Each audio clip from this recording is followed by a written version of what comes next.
Minasan okarinasai. Today, the final and most underrated subunit within Aqua. Also, kind of ironic, last time they were the first subunit I covered, and now this time they are the last one. Anyway, let's get into it. Azalea is a subunit for the group Aqua from the LoveLive franchise.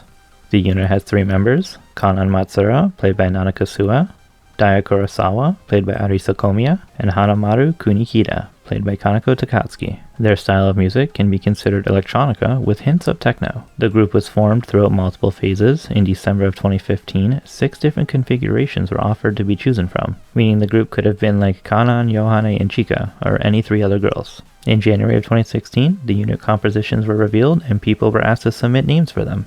Then in March, the choices for the unit names were revealed, and finally in April, the chosen unit names were announced.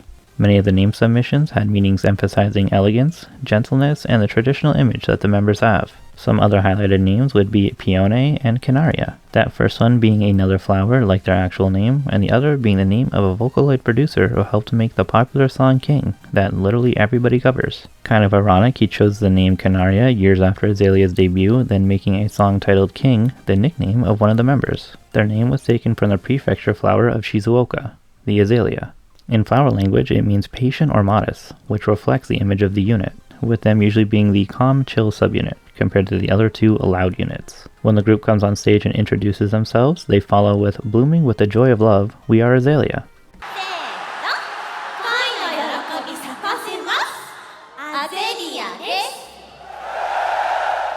Over the years, they've released 12 unique songs and appeared in around 8 live concerts, with 2 of them being solos. I will go into more detail about all of these right now. In 2016, their first song, Tori Koriko Please, along with its coupling track, Tokimeki Bunrui Gaku. 2017, their second single, Galaxy Hide and Seek, with its coupling song, Innocent Bird, but also their banger, Lonely Tuning.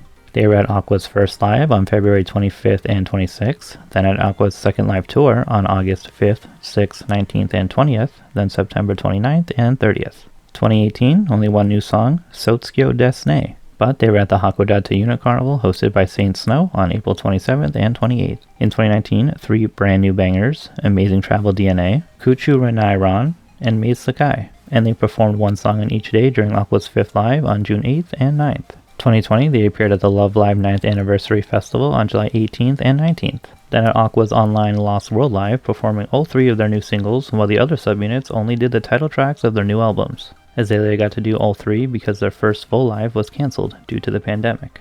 2021, their 3 most recent bangers, We'll Get the Next Dream, Metamorphism, and Phoenix Dance. We'll Get the Next Dream being the title for their first full album, having all of their prior songs as well as remixes for Tori Koriko Please and Amazing Travel DNA. Also, their first solo live finally happened, In the Dark Himitsu no Story, on August 14th and 15th. Then just a couple months later, their second solo live, Amazing Travel DNA Reboot, on November 15th and 16th. The name is in reference to what their first live would have been called had it not been cancelled. Also, due to Kanako's health conditions, she wasn't at either of these lives, unfortunately.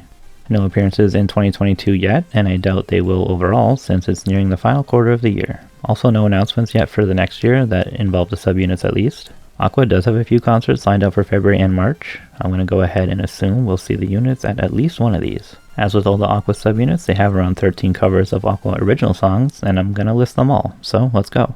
Future Flight, Happy Party Train, Hop Step Y, Jump Up High, Landing Action Ya, Matate Ai no Uta, Mijuku Dreamer, My Tonight, My List to You, Todo Kennai Hoshida to Shitemo, Sky Journey, Wake Up Challenger, and Yume de Yozora o Tero Shatai.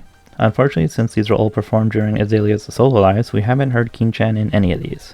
Aside from like Jump Up High and Hop Step Y, which all of the groups covered a few years ago, just never performed them live with the subunits. As for song recommendations, well, they've only got 12 originals, which isn't all that much. I'd say just listen to them all, but as for the 5 that you should start with, Lonely Tuning, Galaxy Hide and Seek, Tori Koriko Please, Amazing Travel DNA, and We'll Get the Next Dream. Those will really give you a feel of what their style is like. Some quick facts about the live group. Keen is the tallest, while Sua is the shortest, but all 3 of the girls are actually the tallest members in Aqua. None of the girls are from the same hometown or agency. King is the oldest, while Sua is the youngest.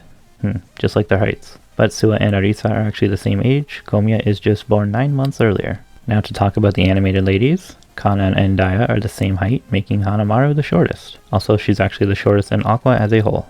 She's also the youngest in the unit, and the youngest in Aqua overall, and Daya is the eldest within the unit. Azalea can be compared to Muse's BB, being composed of 2 third years and a first year. The unit coincidentally first appeared in the Kimi Coco music video during the first dance sequence, and I say coincidentally because the subunit group members were not yet decided. Finally, let's talk about the animated girls individually. Hana means flower, while Maru means circle, or like anything round.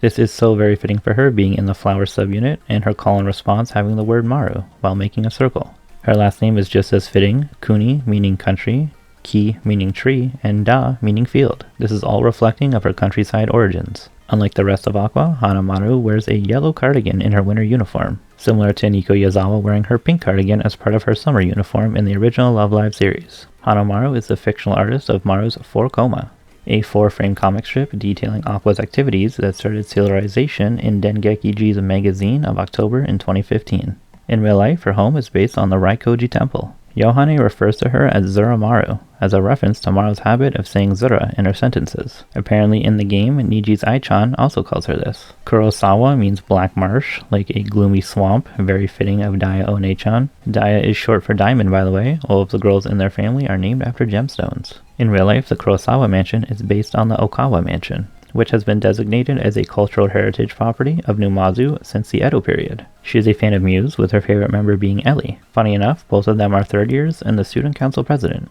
But while Ellie stepped down as president in Season 2, Daya kept the position up until her graduation. In the early stages of Aqua, Daya was originally a 2nd year student. And coincidentally, Arisa, Daya's Seiyuu, also has a beauty mark under her lip, just on the other side. Kanan's name doesn't really have any significance other than the Ka kanji having many meanings of winning or achieving your goal. Which Aqua did do, I guess, kind of. They did achieve one of their goals at least. Also, there's not that many fun facts about her, but during practice, she is the leader of training. In real life, her diving shop is based on the Frog Museum in Awashima Marine Park. She is the 2nd character to be slapped by her childhood friend, the first one being Honoka. And finally, Kanan for many years was either the most popular Aqua character or at least in the top 3 for every single popularity poll. Not surprising, great design, good character, and perfect Seiyuu. So with that, we reached the ending. Thank you so much for watching. I hope you've enjoyed and learned something new. This was the last video of me covering all members within a group and then the group itself. Starting with the next video, I'll be covering an assortment of Seiyuu from different groups with the order depending on their image colors. The first one being a Nijigasaki member. I look forward to seeing you there. 好きだよ。